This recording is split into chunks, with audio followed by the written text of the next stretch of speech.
Hi guys, mag-comment kayo kung anong number. Hindi tayo magaganto guys ha. Ganyan. Kung pag-abot na siya sa baba, hindi ka na panalo. Pag ganito lang, mag-ano kayo ng number ah.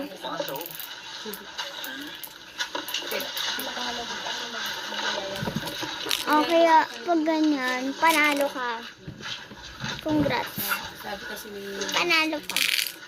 Diba, pupuntahan ako na gusto kong... Umihilig ko kasi sa kanya kaya makapunta na ako ng... Since sabi ko magkano naman pera, kaya rin na lang si Isma. Para matignan mo. Magre-resign yun. Dito sa likod din. Bigyan niya naman yun. Hindi na kayo nito. 82 lang. Well, sa laki ng kasahod. Pag ibang tao yun. Wait lang guys, kunain ko lang ito lahat. Ano guys? Kaya mga... Bye!